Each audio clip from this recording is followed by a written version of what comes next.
오늘 개최될 법사위 제1소위에서 기존에 제출됐던 공수처 관련 법안들이 논의될 예정입니다. 법무검찰개혁위원회가 지난 18일 공수처 권고안을 발표한 이후에 국회 차원에서도 본격적으로 관련 논의가 이루어지는 것입니다. 많은 국민들은 지난 9년을 권력 함영 정치검찰의 시대였다고 여기며 공수처 도입을 비롯한 사법개혁은 새 정부의 당연한 과제라는 데 적극 동의하고 있습니다. 돌이켜보면 지난 정권 9년 동안 권력의 함영을 받은 일부 정치검찰은 비판 세력을 옥죄는 정치적 보복의 수단이 되었고, 미네르바 사건처럼 표현의 자유를 억압하면서 권력의 뜻에 맞춰 국민의 기본권을 억압하는 데 악용됐다는 것이 국민들의 인식입니다. 그러면서도 우병우, 진경준, 홍만표 등 적폐검사가 활개를 치는 등 일부 정치검찰의 방종이 극에 달한 시대였습니다. 또한 정치검찰의 독점된 권력 사정 시스템이 아니었다면 과연 국정농단에 이처럼 무디고 100조 원 가까운 혈세를 허공에 뿌린 사자방 비리를 그토록 수수방관했는지 검찰이 먼저 자문해야 할 것입니다. 공수처 설치의 배경에는 이처럼 권력에 종속돼 행사되는 정치검찰의 전횡을 견제와 균형이라는 민주적 통제 원칙으로 제어해서 권력형 비리에 눈감는 일을 방지하겠다는 결단이 담겨져 있습니다. 다행히 자유한국당을 제외한 다른 야당들의 경우 대선 당시부터 공수처 설치에 찬성 입장을 보여왔기 때문에 구체적 성과 마련에 대한 기대가 큽니다. 특히 안철수 대표의 경우 지난 2012년 대선 때부터 권력의 도구가 아닌 권력의 감시자가 필요하다며 공수처 설치를 공약해왔고, 유승민 의원 또한 공수처를 안 받을 이유가 없다며 적극적인 입장을 보인 바 있습니다. 더욱이 이번에 법무검찰개혁위원회가 발표한 공수처 구성안의 경우 공수처장 추천위원회를 국회 소속으로 명시해서 정치적 중립성과 독립성을 최대한 보장하고 있습니다. 이는 현행 특검법보다 진일보한 것입니다. 물론 그럼에도 불구하고 야당이 충분히 우려할 수 있는 부분에 대해 더불어민주당은 열린 마음으로 논의할 수 있습니다. 검찰개혁에 대한 국민적 열망이 어느 때보다 뜨거운 지금이야말로 공수처 설치의 적기입니다. 사정 시스템 민주화의 전제 조건인 공수처 설치를 위해 여야가 함께 노력하자는 당부를 드립니다. 비정규직 제로 시대를 천명한 문재인 정부가 고용구조의 비정상을 개선하기 위한 간접고용 근절의 신호탄을 쏘아 올렸습니다. 고용노동부가 파리바게트 제빵기사 5,378명에 이어서 일본 유리 제조업체 아사히 글라스와 자동차 부품 업체인 만도 헬라에 대해서도 불법 파견에 대한 시정 조치를 진행 중에 있습니다. 이들 기업들은 원청이 도급계약을 맺은 하청업체 노동자들을 지휘 감독하는 것을 금지하는 파견법을 위반한 것으로 고용노동부는 지난 22일 파리바게트 본사의 제빵기사들의 직접 고용을 지시하였고, 24일에는 아사히 글라스를 파견법 위반으로 검찰에 송치하고 다음 달 3일까지 하청 노동자 170명을 직접 고용하도록 했습니다. 아울러 만도 헬라 하청 노동자 300명에 대해서도 곧 시정 명령을 내릴 것이라고 합니다. 김영주 노동부 장관의 취임 이후 노동부의 이 같은 선도적 조치는 노동기본권을 침해해도 기업할 권리라는 이름으로 탈법, 불법에 미온적이었던 노동행정의 일대 혁신을 의미한다는 점에서 대단히 높게 평가할 만한 일입니다. 또한 프랜차이즈 업계와 제조업 전반에 만연한 만성적인 불법 파견에 경종을 울리고 저임금, 고용 불안에 기반한 비정상적인 고용 구조를 바로잡는 시금석이 될 것입니다. 일각에서는 위법 행위를 뒤늦게 담아 바로잡겠다는 노동부의 조치를 자유시장 경제를 위협하고 자영업자의 몰락 등과 같은 말도 안 되는 논리로 제동을 걸고 있습니다. 사용자의 책임 회피를 가능케 하는 편법적 고용 방식이야말로 공정경제의 적이며, 일한 만큼 대접을 받는 국민이 늘어나야 경제의 활력도 돈다는 지극히 당연한 상식을 부정하는 주범임을 명심해야 할 것입니다. 가맹점주 부담 증가 논리 또한 어불성설인 것이 현재 가맹점주가 협력업체에 매달 평균 340만 원 상당의 도급비를 지급하고 그중 일부 평균 240만 원 내외가 파리바게트 제빵기사의 급여로 지급되고 있는 구조입니다. 파리바게트가 제빵기사를 직접 고용하더라도 가맹점주 입장에서는 도급비 지급 대상이 협력업체에서 파리바게트로 바뀌는 것에 불과한 것입니다. 오히려 협력업체가 챙기는 중간 마진을 아낄 수 있어서 가맹점주와 제빵기사 모두 상생할 수 있는 길입니다. 더 이상 손바닥으로 하늘을 가리지 말고 고용구조 정상화를 위해 사측의 대승적 결단을 촉구합니다. 모든 노동자들이 흘린 땀방울의 가치는 동등하게 존중받아야 합니다. 노동의 가치가 제대로 대접받도록 고용구조가 바로 서지 않는다면 경제성장도 나라의 미래도 기대할 수 없습니다. 이번 고용노동부의 시정조치들을 다시 한번 환영하며 왜곡된 고용구조를 바로잡고 노동기본권 보장을 위해 더불어민주당이 적극 나설 것임을 다시 한번 강조해서 말씀드립니다. 이상 말 마치겠습니다. 네, 다음은 김태년 정책위 의장의 모두 발언이 있겠습니다. 네, 수고 많으십니다. 김태년입니다. 지난주에 잠깐 말씀을 드렸습니다마는 혁신 성장과 관련해서 오늘 한 번 더 말씀을 드리겠습니다. 어제 중소벤처기업부가 발표한 자료에 따르면 2016년 매출 1,000억 원 이상의 벤처기업 수가 500개를 넘어섰다고 합니다. 513개로 발표가 되었습니다. 최근 들어 어려운 경기 상황이 지속되고 있음에도 불구하고 우리 벤처기업들이 도전을 멈추지 않고 있다는 사실을 확인할 수 있는 결과로 보여집니다. 특히 이렇게 성장 중인 벤처기업들은 대기업이나 중견기업보다도 고용 창출 효과가 크게 나타나고 있는데 이는 매우 바람직한 현상으로 보입니다. 이 자리를 빌어 지금 이 순간에도 기술개발과 혁신에 앞장서고 있는 벤처기업인들에게 응원의 말씀을 드립니다. 더불어민주당과 문재인 정부의 핵심 경제 전략은 일자리를 위주로 한 소득주도 성장과 사람 중심의 혁신 성장을 병행하고 있다는 것을 다시 한번 말씀드립니다. 소득주도 성장은 이미 여러 차례 강조했듯이 유례 없는 양극화와 청년 실업을 해소하고 경제 주체별 가처분 소득을 확대해서 내수 소비를 진작하겠다고 하는 선순환 전략입니다. 한편 혁신 성장은 우리나라의 미래 먹거리 창출 전략이자 국가 경쟁력 강화 방안이기도 합니다. 아울러 민간 일자리 창출의 핵심 전략이기도 합니다. 경쟁국들의 발전 속도를 감안하면 한치도 더 미룰 수 없으며 다소 늦었지만 국가의 역량을 집중해야 될 사안입니다. 혁신 성장을 위해서는 우리 경제 생태계가 갖추어야 할 몇 가지 핵심 혁신 과제들이 있습니다. 먼저 규제 혁신입니다. 시대에 뒤처진 규제와 꼭 필요한 규제를 구분하는 것부터 시작을 해야 합니다. 시대가 워낙 빠르게 변화하다 보니 간혹 시대에 걸맞지 않은 규제들이 곳곳에 남아있는 것은 사실입니다. 특히 정부와 사회가 도래하면서 인터넷과 정보 환경에 대한 분야는 시대착오적인 규제들이 상당합니다. 문재인 대통령께서도 공약한 바 있지만 액티브엑스나 공인인증서 폐지하는 것조차 쉽사리 진도가 나가지 않고 있습니다. 한때 우리나라는 전 세계에서 가장 선도적인 SNS 서비스를 보급했던 나라입니다. 그러나 시대착오적인 인터넷 실명제를 도입했다가 관련 기업들은 도태되고 지금은 트위터나 페이스북 같은 외국 기업들이 시장을 주도하는 상황이 되어버렸습니다. 아까 선도적인 SNS 서비스 보급했던 회사들은 싸이월드, 아프리카 TV, 판도라 TV, 네이트원 등입니다. 또한 신기술이 적용된 차량에 예컨대 수소차나 자율주행차입니다.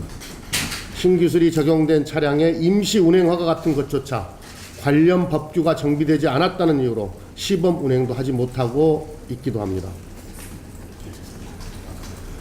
관련 차량의 보험 문제가 해결되지 못해서 유권 해석으로 금지 중입니다. 이와 같이 시대착오적인 규제는 신속히 발굴해서 미래지향적인 규제로 혁신을 해 주어야 합니다. 적어도 국가 간의 경쟁이 치열한 신성장 전략 산업과 4차 산업혁명과 관련된 사업 영역에서는 신속하고 명확한 규제 혁신이 필요합니다. 다음으로는 금융혁신입니다. 우리나라의 금융산업은 여전히 담보대출의 수준에서 벗어나지 못하고 있습니다. 제1금융권은 주택이나 토지를 담보로 잡고 대출하는 관행을 벗어나지 못하고 있고, 증권사나 투자운용사들 같은 금융기관들도 독자적인 벤처캐피탈은 엄두도 내지 못하고 정부의 정책자금을 위탁받아 운영하거나 대기업들과 관련된 업무에 치중하고 있습니다. 그러다 보니 중소벤처기업을 육성하더라도 담보가 되는 토지가 있거나 연대보증을 요구하기 일쑤입니다. 이러한 금융구조를 그대로 놔둔 채 기업인들에게 실패를 두려워하지 말고 창업을 하라고 주문하는 것은 다소 민망할 때가 있을 지경입니다. 다소 늦었지만 이제부터라도 금융기관들이 담보대출 위주의 관행에서 벗어나 활력 있는 벤처 투자에 대한 관심을 기울여야 합니다. 이를 위해 정부도 기술 보증 능력을 강화하고 대출 위주의 지원보다는 함께 리스크를 분담하는 투자 형식의 지원을 더 강화해야 할 것입니다. 다음으로는 스케일업 지원입니다. 창업을 거쳐 일정하게 자리를 잡은 중소벤처기업에 대한 스케일업 지원이 필요합니다. 앞서 매출 1,000억 이상의 벤처기업이 513개가 되었다는 말씀을 드렸지만, 창업에서부터 벤처, 중견기업을 거쳐 새로운 대기업에 이르기까지 정부와 금융권의 체계적인 성장 지원 대책이 필요할 것입니다. 또 꼭 중요한 게 또 하나가 있습니다. 바로 공정한 M&A 시장을 활성화시키는 것입니다. 기술을 갖고 시작한 기업들이 성장해가는 과정에서 안정적인 유통망 확보나 자금 조달 등에 있어서 보다 큰 기업과 협력이 필요한 경우가 있습니다.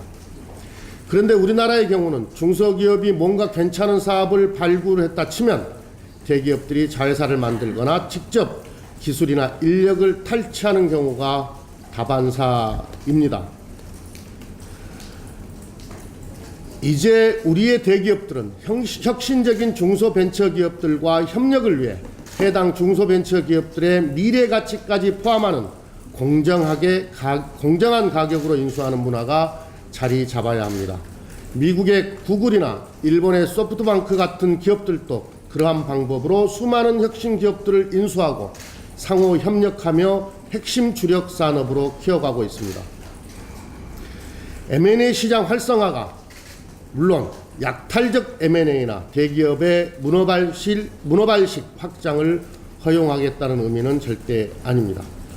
공정한 M&A 시장 활성화를 통해서 대기업들은 새로운 혁신적 아이디어를 보충하고 중소벤처기업들은 혁신의 성과를 제값에 보상받을 수 있는 상호 미래지향적인 기업 생태계를 만들어 나가자는 겁니다.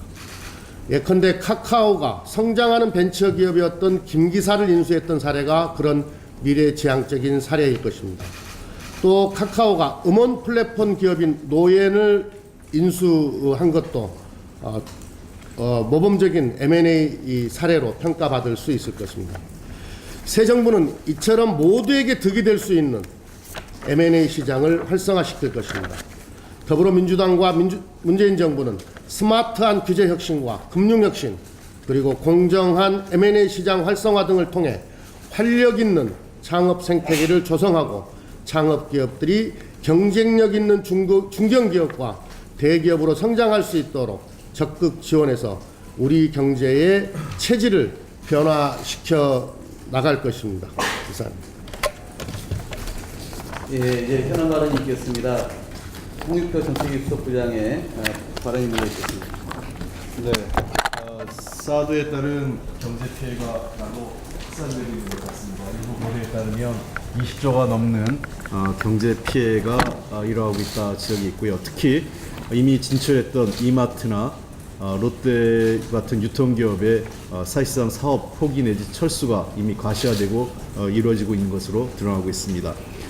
이러한 그 유통산업에서의 문제를 넘어서서 이제는 중국의 투자기업들에 대한 피해도 확산되고 있는 것 같습니다. 대표적으로 현대자동차가 이달 초 이미 4곳의 공장이 가동 중단을 했습니다. 이 과정에서 이 베이징 현대자동차의 지분 50%를 보유하고 있는 중국 베이징 자동차가 일부 납품대금 지급을 거부하면서 이런 일이 발생을 했는데요. 물론 그 최근 들어서 중국 내 자동차 시장 경쟁이 치열해진 것도 한 요인이긴 하지만 사드 보복 조치에 따른 그 중국 내 그 조치가 현재화되면서 현대자동차의 그 어려움을 가중시키는 것으로 보고 있습니다.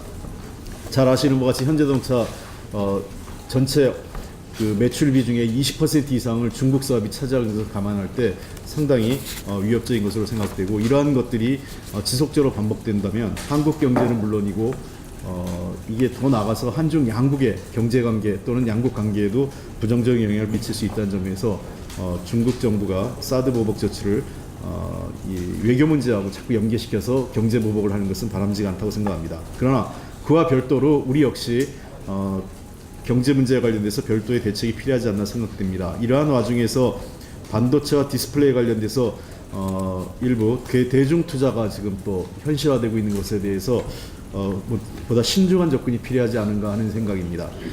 삼성전자가 플래시 메모리 관련돼서 7조 원 규모를, 또 그다음에 LG가 OLED 생산을 위해서 7.6조 원 규모의 대중 투자 계획을 지금 갖고 있는 것으로 알려지고 있습니다. 이 두 측면 모두 그 양국 간의 기술 격차 축소로 우리의 산업 경쟁력이 계속 약화되고 있는 것이라고 할 수 있습니다. 특히 반도체나 디스플레이는 현재 우리나라가 세계 최고 기술력을 갖고 있는데 지금 세계 시장의 1위를 모두 점유하고 있습니다. 우리 수출의 한 18%를 차지하고 있는 주요 품목이라고 할 수 있겠습니다. 지금 우리 기업의 세계 시장 점유율을 참고로 말씀드리면 2016년 기준으로 낸드 메모리가 무려 45.4%를 차지하고 그 올레드 분야가 96.3%를 차지하고 있는 압도적인 기술 우위와 세계 수출 비중을 차지하고 있는 분야입니다. 그러나 반도체의 경우에는 중국이 대규모 투자로 급격히 추격 중에 있고 핵심 기술의 유출 시 우리 산업에 큰 타격이 우려되고 있습니다.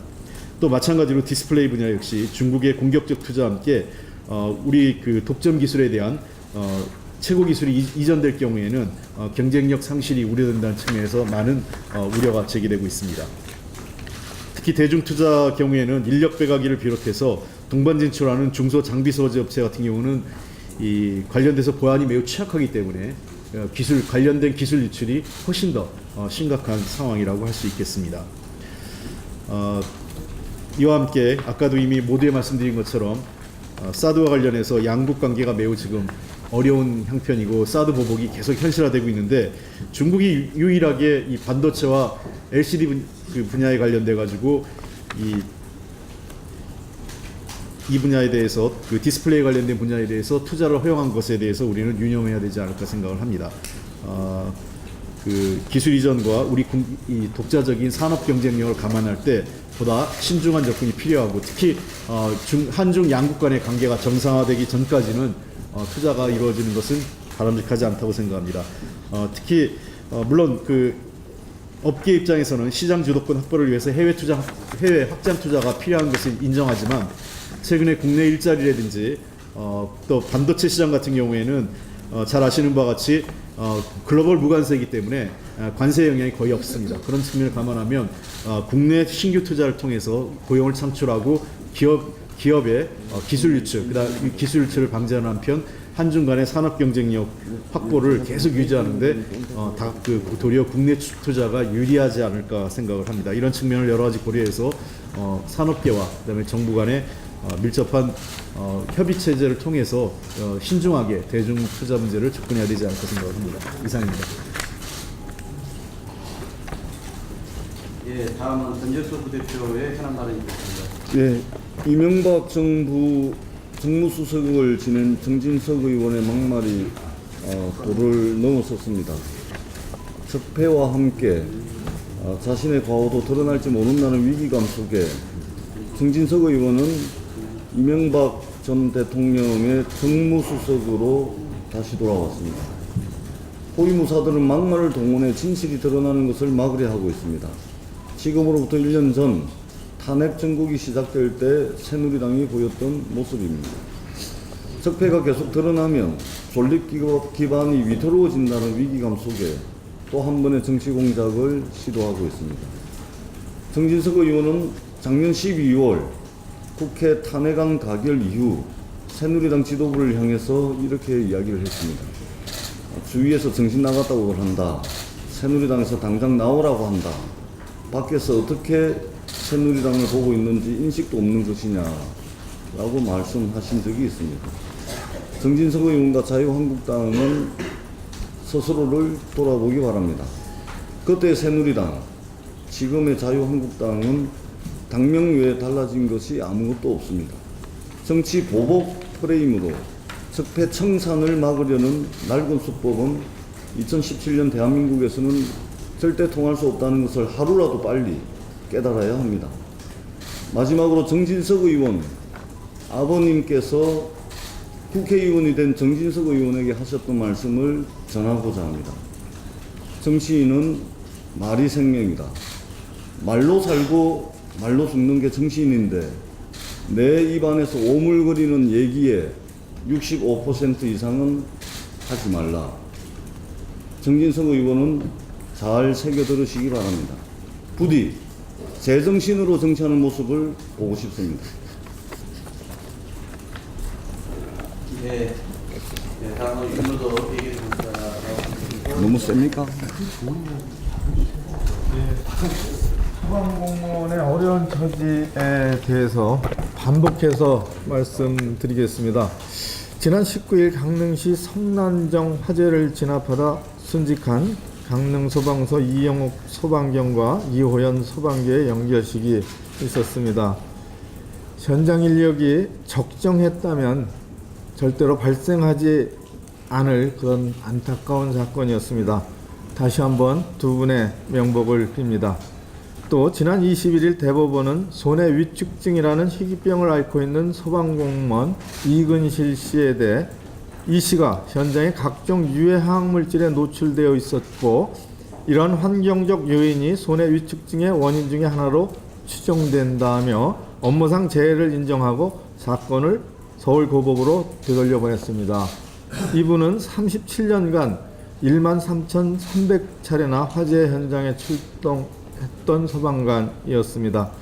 퇴직할 때 업무상 재해를 인정받지 못해 제기한 1, 2심 소송에서 패소하였다가 대법원에서 업무상 재해가 인정된 사건입니다. 자, 소방관은 단순히 소방차를 끌고 가 물을 뿌리는 일을 하는 것이 아닙니다.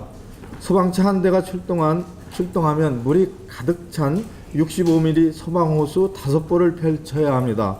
소방호수 한 벌의 무게는 80kg에 이릅니다. 이 작업을 풀코스 마라톤을 뛰는 것이라고 말씀들을 하십니다. 인력 부족으로 5명이 타야 할 소방차에 2명이 타고 출동하는 경우가 허다합니다. 교대할 여유도 없이 진화와 잔불 처리를 반복하는 열악한 작업 환경이 소방관을 사지로 내몰고 있습니다. 지난 5년간 연평균 4.2명이 순직하셨고 345명의 공상자가 발생했습니다. 최근 10년간 공무상 사망률은 전체 공무원의 3배에 이르고 있습니다. 소방관의 증언은 절대적으로 필요하다고 할 수 있습니다. 문재인 정부가 생활현장 필수 공무원을 늘리겠다고 하는 것은 공무원 정원이 적정하거나 많은데도 불구하고 덧뽑겠다는 것이 절대로 아닙니다. 문재인 정부의 공무원 충원은 생활현장 필수 인력을 늘려서 국민에게 더욱 향상된 생활안전 서비스를 제공하기 위한 것입니다. 이번 2018년 예산안 심의 과정에서 새 정부의 이런 정책 의지가 존중되기를 기대합니다. 이상입니다. 예, 제가 좀 마무리 말씀을 드리겠습니다. 새 정부가 출범한 지 불과 150여일 만에 국감을 맞습니다. 운전대를 잡고 출발하자마자 야당의 태클과 검은 검색을 받아야 하는 상황입니다만 나라 국가는 이미 전 정권에서 대선이 치러지기 전에 40%를 사용한 것으로 나타났습니다.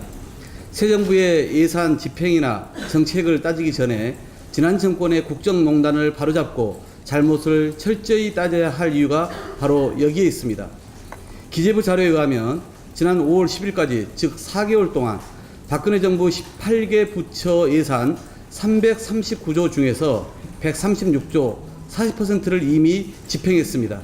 특히 전 정권의 핵심이었던 창조경제 주무부처인 구 미래창조과학부는 55%를 집행하였고 행자부 69%, 국민안전처 65%, 산자부 56% 등을 써버렸습니다. 대통령 업무가 정지된 청와대 경호실은 442억 원 중 67%인 284억 원을 집행하였고 국무조정실과 총리비서실도 5,368억 원 중 2,413억 원, 즉 45%를 집행했습니다. 새 정부가 쓸 예산을 남겨놓을 생각보다는 묻지마식 예산 쓰기에 급급했습니다. 이런 상황에서 과연 누구를 대상으로 올해 국감을 해야 하겠습니까? 이것이 과연 정상적이었는지 낭비적 요소는 없었는지 밝혀야 합니다. 탄핵으로 국정이 정지되던 시기에 예산을 마구 써버릴 수 있었던 것은 황교안 대행 시절 유일호 부총리가 재정집행관계장관 회의를 주재해서 조기 집행을 적극 권고하고 기재부가 1월부터 4월까지 매월 점검 회의를 했기 때문입니다.